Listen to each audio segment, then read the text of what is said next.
So hey guys, welcome back to a new video. So आज की video में हम कंप्लीट करने जा रहे हैं खंड 4 बीपीसीसी 103 का। सो अभी प्रेरणा एवं सृजनात्मक में आप सभी का स्वागत है। तो चलिए शुरू करते हैं जल्दी जल्दी फटाफट। अभिप्रेरणा की परिभाषा। अभिप्रेरणा को मुख्य रूप से एक कारक के रूप में परिभाषित किया जाता है जो व्यक्ति को एक विशेष तरीके से व्यवहार करने के लिए विशेष दिशा की तरफ प्रेरित करती है या आगे ले जाती है। अभिप्रेरणा वही है मोटिवेशन, शायद बीपीसीसी 101 में भी तो पढ़े थे। इस प्रकार यह अंतर्नोद बल, इच्छा, आवश्यकता एवं अभिलाषा जैसे शब्दों को वर्णित किया जा सकता है जो व्यक्ति को एक विशेष तरीके से व्यवहार करने के लिए दिशा दिखाते हैं। फोल्डमैन ने इसे कहा वे कारक जो मानव एवं अन्य जीवों के व्यवहारों को निर्देशित एवं स्फूर्ति देते हैं वे रूप में परिभाषित किया अभिप्रेरणा को। और परिभाषा है। सो अभिप्रेरणा के संदर्भ में वो 3 मुख्य परिभाषा है जिसकी शब्द की परिचर्चा करने के लिए आवश्यकता है। आवश्यकता, अंतर्नोद एवं उत्प्रेरक, ये सब तीनों चीजों को हम लोग बीपीसीसी ने कंप्लीट कर लिया है कि आवश्यकता होती है। तो हम लोग उदाहरणतः व्यक्ति को जीवित रहने के लिए पानी, खाना, निश्चित रूप से ऑक्सीजन की आवश्यकता होती है। यह जैविक आवश्यकता है जिसके शरीर के लिए आवश्यकताओं का संबंध है हमारी संज्ञानात्मक अवधारणा तथा सामाजिक आवश्यकताएं भी होती है। और अनुरोध आवश्यकताओं की कमी के है तथा तनाव को दूर करने के लिए यदि इच्छा उत्पन्न करती है के रूप में परिभाषित करते हैं। उत्प्रेरक, एक खेल में जीती गई ट्रॉफी खेल को आगे बढ़ाने में अच्छा प्रदर्शन। अभिप्रेरणा के प्रकार प्राथमिक एवं द्वितीयक अभिप्रेरणा, बाह्य एवं आंतरिक अभिप्रेरणा। प्राथमिक वो होती है जैसे भूख, प्यास, काम, नींद, दर्द, परिहार, ये सब प्राथमिक। द्वितीयक होती है सीखी गई प्रेरणा कह सकते हैं, वह व्यक्ति के दूसरे व्यक्ति से भिन्न हो सकती है। बाह्य विप्रेरणा वो होती है ऐसी विप्रेरणा जो व्यक्ति के बाहर तरफ से आती है जिसमें प्राय पुरस्कार की प्रशंसा शामिल होती है। और विप्रेरणा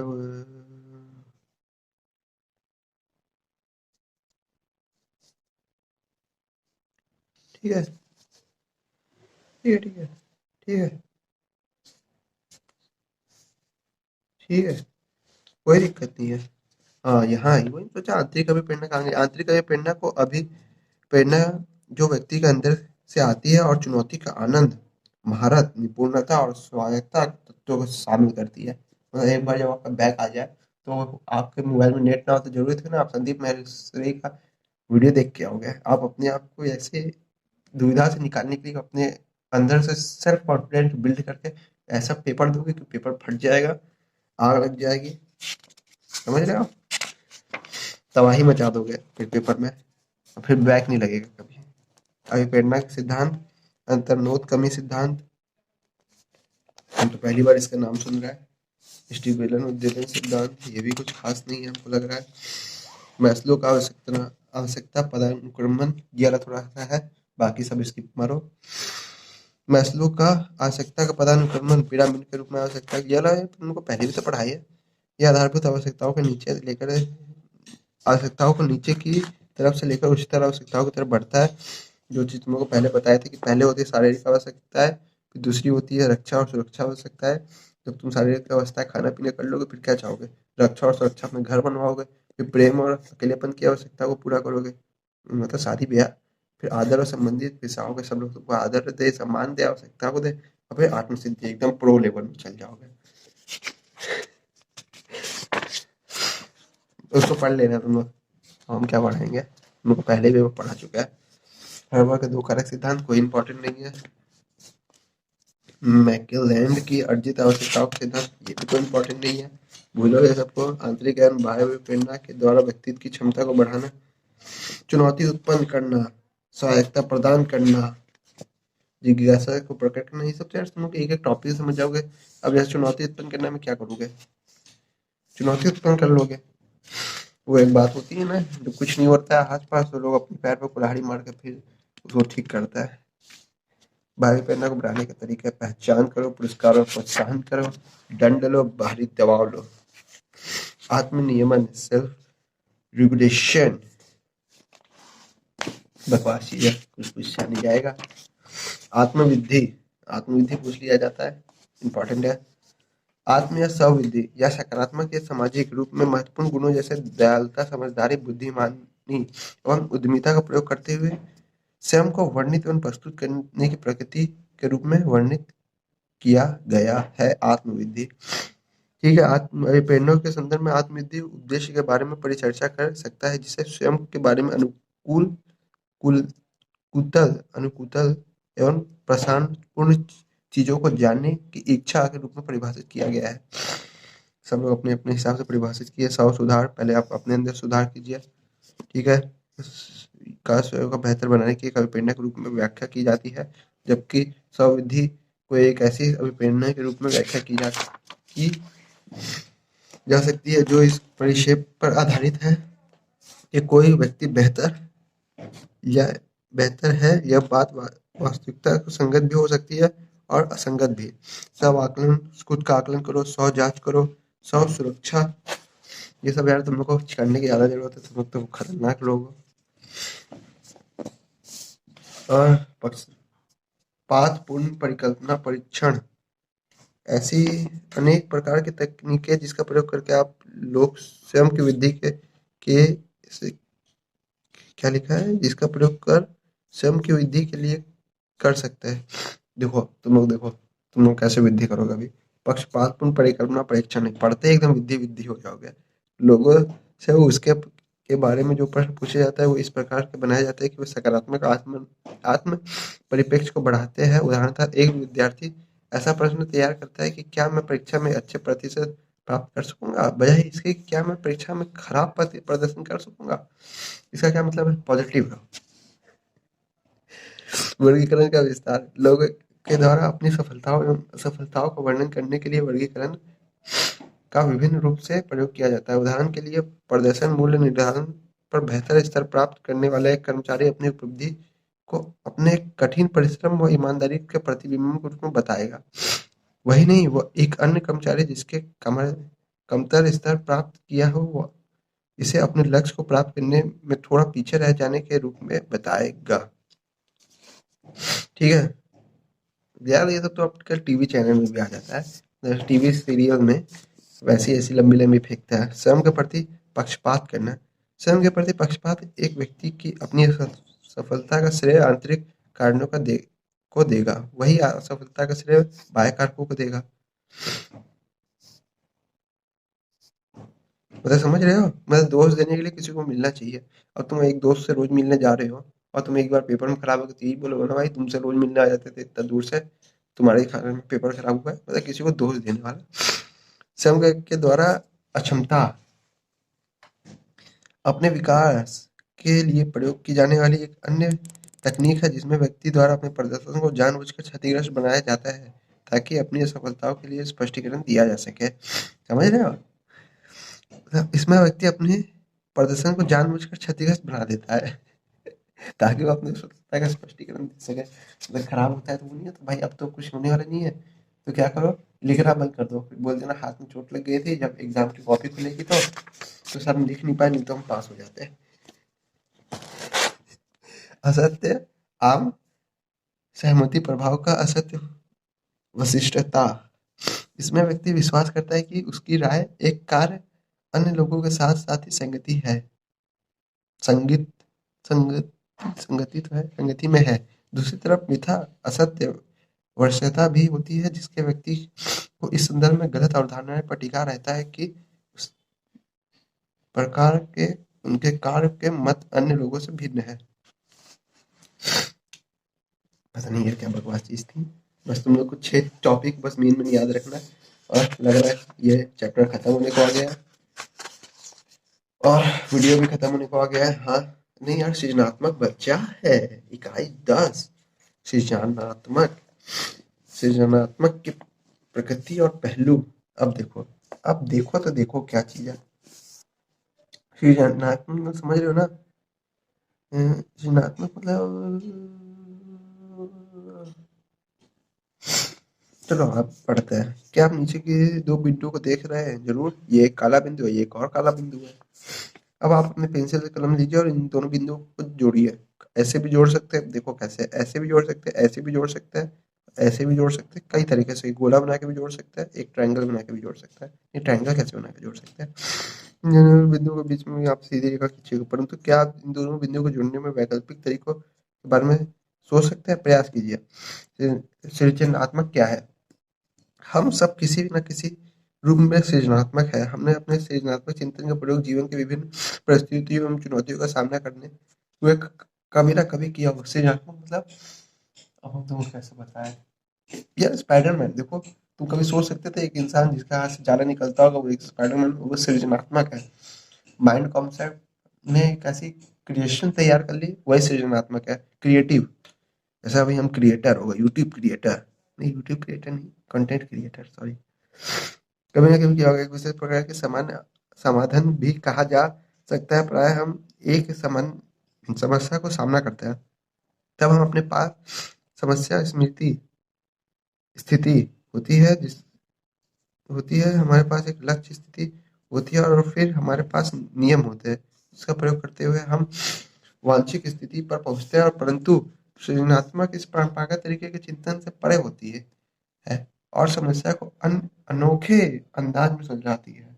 यह व्यक्ति एवं उसके द्वारा प्रयोग की जाने वाले दृष्टिकोणों में से एक विशिष्टता परिलक्षित करती है। इन प्रकार दो बिंदुओं को मिलाने के उपरांत उदाहरण के व्यक्ति एक सीधी रेखा खींचकर मिला सकता है तथा टेढ़ी मेढ़ी रेखाओं के लहरदार रेखाओं या यहाँ तक कि बढ़ी हुई रेखाओं के माध्यम से मिला सकता है। ये तो बात है, मिलाने के लिए तुम कैसे मिला है, मिला मन। सृजनात्मक को हम मुख्य तौर रूप से व्यक्तित्व या उसके व्यक्तित्व को कुछ वास्तविक उत्पाद की नई रचना में संबंधित करता है। ठीक है, सृजनात्मक की अनेक तरीकों में वर्णित एवं परिभाषित किया गया है।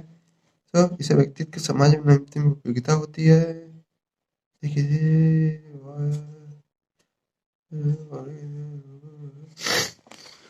ठीक है, ठीक है, ठीक है। सृजनात्मक के पहलू, सृजनात्मक क्या निहित होती है? सृजनात्मक के पहलू को जानना लोगों को सृजनात्मक को मापने एवं आकलन करने हेतु प्रेक्षण में नियमित करने की सहायता प्रदान कर सकता है। दुर्गुण के अनुसार सृजनात्मक अभिसारी चिंतन के विपरीत अपसारी चिंतन संबंधित है। अभिसारी चिंतन पारंपरिक सोच प्रक्रिया को सूचित करता है, जहाँ अपसारी चिंतन इसके परे सोचना होता है। अपसारी चिंतन भिन्न भिन्न प्रकार के विकारों को संभावना होती है। जैसे सोचिए कि आप एक ईंट का प्रयोग करके कितने तरीके से कर सकते हैं। किसी को मार के सर फोड़ सकते हो, उसको से एक घर की ईंट कम हो तो उसमें लगा के बना सकते हो, उसको तोड़ के दो लोग को मार सकते हो, उसको तोड़ के 5 बंदर को भी भगा सकते हो। ठीक है, हमारी दूसरी चीज का कैसे कर सकते हैं। हमारी शिक्षा प्रणाली प्राय अपसारी चिंतन के प्रत्येक प्रोत्साहन अभिसारी चिंतन को देता है, जिसमें विद्यार्थी विशिष्ट उत्तर देने के बजाय सही उत्तर देने की अपेक्षा होती है। अपसारी चिंतन के महत्व को नीचे स्थित 10 AF के 9 बिंदुओं के माध्यम से उदाहरण देकर समझा गया है। इसमें व्यक्ति को 4 सीधी रेखाओं की सहायता से सभी 9 बिंदुओं को मिलाने की आवश्यकता होती है। रेखाओं को कागज के बिना पेंसिल उठाए और बिना लौटाए सभी बिंदुओं से जाना होगा। अब सोचो कैसे हो जाओगे? एक लाइन इधर खींचोगे, एक लाइन इधर, फिर एक लाइन इधर, फिर एक लाइन इधर, तो 4 लाइन तो हो गई। तो ये वाला तो बनता, पीछे वाला तो बच गया। तो कैसे तुम करोगे? तुम खींचोगे एक लाइन इधर, एक लाइन इधर, एक लाइन इधर, 3 हो गई। इधर खींचोगे तो 4 हो जाएगी, तो ये बंदा बच जाएगा। सोचना और बताना मैसेज करके कैसे मिला है तुम लोग। जैसे कि आप देख सकते हैं कि इस समाधान पर पहुंचने के लिए अब सारी चिंतन की आवश्यकता होती है। प्राय हम निर्देशों से परे नहीं देखते।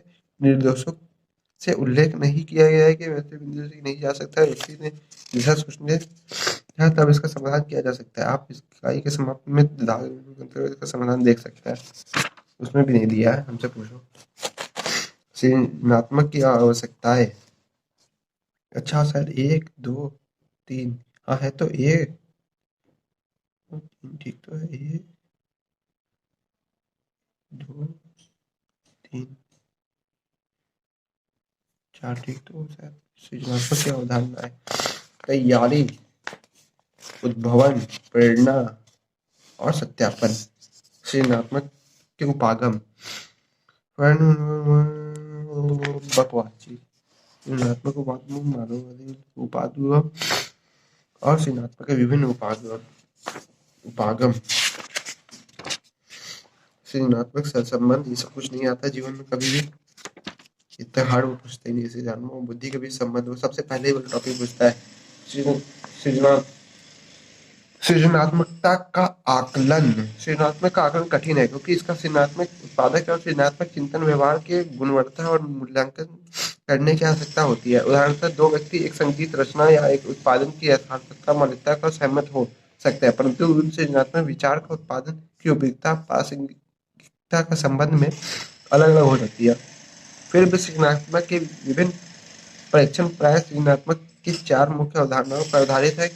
वे प्रवाह, लचीलापन, मौलिकता एवं विस्तारीकरण है। और सृजनात्मक के का परीक्षण उत्पादन व्यक्तित्व व्यक्ति या सृजनात्मक प्रक्रिया पर उसके ध्यान केंद्रित करने में भी अलग है।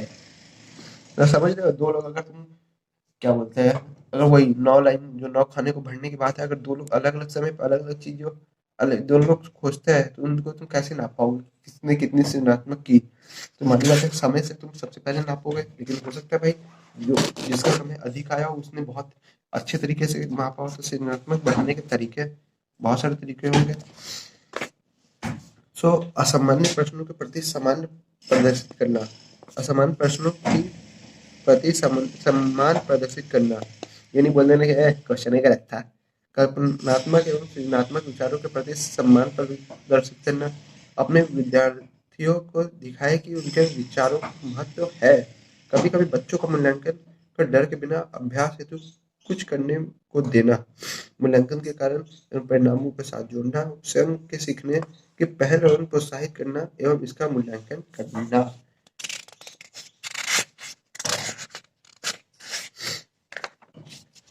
सृजनात्मक को बढ़ाना, अभी भी तो बढ़ाए यार, अभी क्या किया? तो तरीके था क्या? अब बढ़ा ही दोगे हमारा एकदम पढ़ के। सृजनात्मक को विकसित करने के नियम सिद्धांत विद्यालय ये सब बकवास चीजें है, पूछता वछता नहीं है।